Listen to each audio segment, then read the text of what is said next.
Our guest today is a longtime friend of Covenant Eyes, somebody that we know well, and I'm sure our listeners know well. But Dr. Doug Weiss, welcome to Covenant Eyes podcast. Well, it's so good to be back again, and thank you, Rob and Karen. I love you guys. I love what you're doing for everyone who has your service. So, even my kids had Covenant Eyes on their phones growing up, okay? So I'm a fan. Love that. Appreciate growing that. up the Covenant Eyes way, our kids growing up that way is so healthy and so good. Well, Dr. Weiss, for a few of our listeners who might not know who you are, can you just introduce yourself? Tell us a little bit about who you are and what you're up to right now. Sure. Well, let me tell you the testimony that I have, which is, I was conceived in adultery. I was sexually abused. I was a full-blown porn sex addict during my adolescence, and then had a radical experience at 19 years old.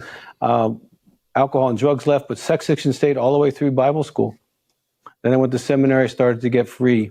And I've been free now, and verifiably free. When I say free, I mean me and my staff at the Heart to Heart Counseling Center, we take a polygraph every year and a half. So every counselor in my organization is actually verifiably clean, not just saying they're clean. So I'll be 40 years clean this summer. Okay, so you can get them free. So then after that, I went to seminary, wrote my first book. We've been on all the way back to Phil Donahue, Oprah, Dr. Phil, Good Morning America, had a movie and a documentary made about our practice. And, it's been a whirlwind. We've written many books, some about recovery. One of the things, partner betrayal trauma, which is something that I founded as well. The research of what happens to a wife is incredible. Hopefully we can get into that at some point. But, we have a counseling center, Heart to Heart Counseling Center in Colorado Springs. And I'm also the founder of Healing Time Ministries, which is a television ministry, getting these messages of healing out on Daystar television around the world. So it's been an adventure.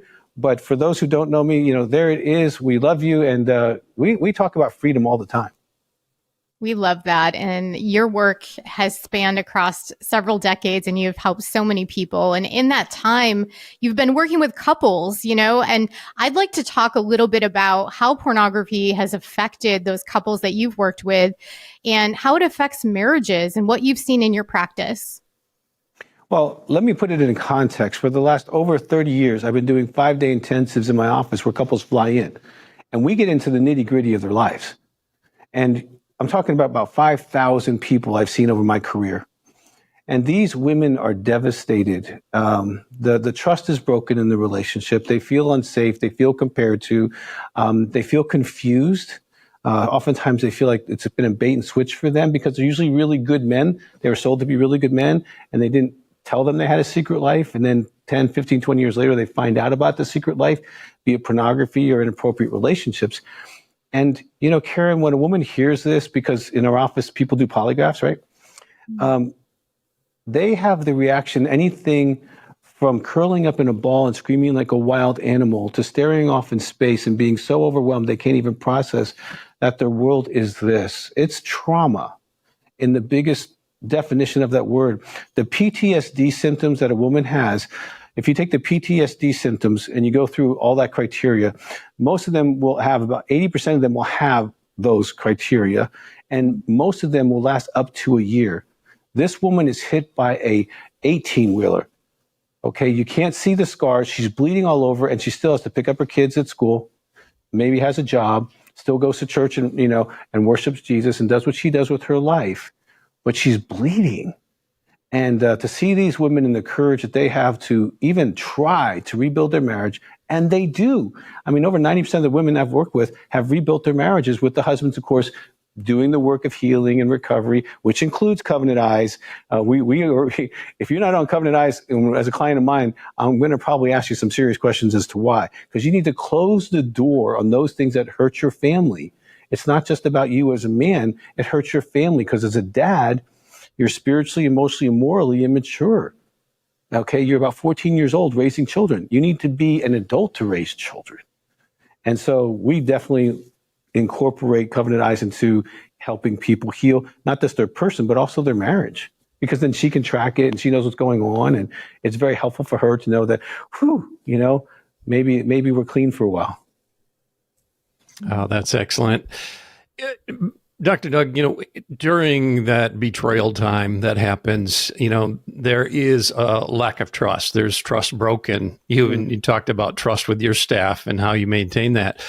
In the marriage relationship, when you're talking with all these folks, how do you help them begin to rebuild that trust, and how long does that typically take? Well, that's a really good question, Rob, because it's unique to every person. But generally speaking, there's two principles here. The one is called believe behavior. So if he's going to a group, he's making phone calls, he's working through the workbooks, that really, the final freedom, one-on-one freedom, all that is a path. It's just like therapy in a box, okay?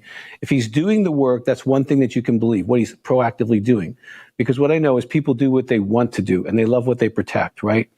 And so the second thing is we do polygraphs. We verify at the beginning what the story is, and then quarterly for the first year, and then 6 months. And what that does, I know it sounds a little radical, right? But it's actually in Numbers chapter 5, okay? So we want the wife to be able to trust her husband, and for him to get a year of healing so he's mature enough to actually make good decisions. And it works. It works because we can tell the lady, listen, you don't have to divorce. Okay, you can give him 3 months at a time and see if he can earn your trust back. And usually it doesn't even take a year. She starts trusting him, and they start building relationships. The relationship becomes better than ever because in the counseling center, we have a triune approach. We want to heal him, heal her, and heal the marriage. And all three can happen simultaneously, as opposed to like sending him off to someplace for a year. He can get better, she can get better, and they can get better. And we see it happen every week. So, I'm looking through my head in the Rolodex of thousands of people who, like, when they came in Monday, they were bludgeoned. On Friday, they were hopeful. And they sent me the email later that our marriage is great. We're loving our family. Thank you, Dr. Weiss, and all that kind of stuff. And so it's exciting to see people heal, but it's possible. So trust can be rebuilt, but he has to do his work, and then she has to do her work, because he could be, Boy Scout clean, but if she doesn't let down her heart and open it back up, that's her part. And it takes a little while for that to happen once you've been shot by the person who said they would, protect you.